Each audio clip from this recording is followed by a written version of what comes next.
নারায়ণগঞ্জে চলছে এনসিবির পথসভা। এই মুহূর্তে কথা বলছেন সেখানে নাহিদ ইসলাম। আমরা সরাসরি চলে যাচ্ছি সেই আয়োজনে।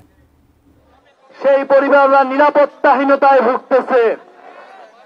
নারায়ণগঞ্জে যে সন্ত্রাসের অভয়ারণ্য তৈরি করা হয়েছিল, আমরা সেই সন্ত্রাসের অভয়ারণ্যকে ভেঙে ফেলব। জাতীয় নাগরিক পার্টির যারা নারী নেত্রী রয়েছে, তাদের বাসায় গিয়ে গিয়ে হুমকি দিচ্ছে সন্ত্রাসীরা।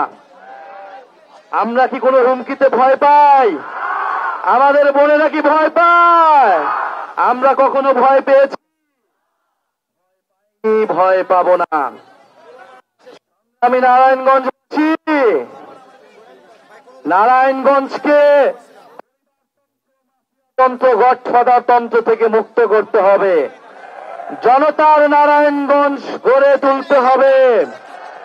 আমরা জানি নারায়ণগঞ্জ শিল্প এবং সংগ্রামের নগরী।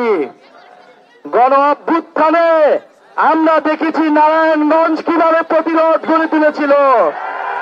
নারায়ণগঞ্জ থেকে যাত্রাবাড়ি শনিরাখরা ঢাকার প্রবেশ মুখে কোন সন্ত্রাসী আওয়ামী ফ্যাসিস্টরা ঢুকতে পারেনি। নারায়ণগঞ্জবাসী বুকের রক্ত দিয়ে প্রতিরোধ তৈরি করেছিল, ঢাকাবাসীকে রক্ষা করেছিল।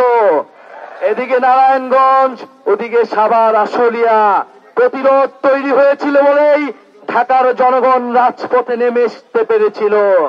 অ্যান্টিব্যাকটেরিয়াল অ্যাডিটিভ যুক্ত সেরা ওয়াটার ট্যাঙ্ক বিশুদ্ধ পানিতে ব্যাকটেরিয়া জন্মাতে দেয় না। আমরা সেই নারায়ণগঞ্জের ইতিহাসকে শ্রদ্ধা করি। গণ অভ্যুত্থানের ইতিহাসে নারায়ণগঞ্জের নাম স্বর্ণাক্ষরে লেখা থাকবে। এই নারায়ণগঞ্জের মাটিতে 56 জন শহীদ হয়েছেন। আমরা সে সকল শহীদদের শ্রদ্ধার সাথে স্মরণ করি, তাদের রুহের মাগফিরাত কামনা করি, আমাদের আহত ভাইদের সুস্থতা কামনা করি। প্রিয় নারায়ণগঞ্জবাসী, আজকে কত তারিখ? 18ই জুলাই। আমরা ভুলি নাই 18ই জুলাই। কমপ্লিট শাটডাউনের প্রথম দিন ছিল 18ই জুলাই। যেদিন নারায়ণগঞ্জ নেমেছিল, যাত্রাবাড়ি নেমেছিল, মিরপুর নেমেছিল, উত্তরা নেমেছিল, ধানমন্ডি নেমেছিল, আশুলিয়া নেমেছিল, সাভার নেমেছিল, পুরো বাংলাদেশ নেমেছিল ফ্যাসিস্টদের বিরুদ্ধে।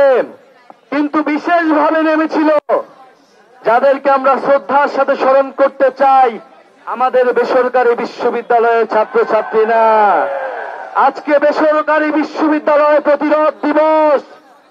যখন পাবলিক বিশ্ববিদ্যালয়গুলো 17ই জুলাই বন্ধ করে দেওয়া হয়েছিল, পুলিশ দিয়ে স্টুডেন্টদেরকে বের করে দেওয়া হয়েছিল, আমরা কমপ্লিট শাটডাউন ঘোষণা করেছিলাম। সেই কমপ্লিট শাটডাউনে প্রাইভেট বিশ্ববিদ্যালয় সহ পুরো বাংলাদেশের ছাত্র সমাজ, সাধারণ মানুষ নেমে এসে গণপ্রতিরোধ তৈরি করেছিল।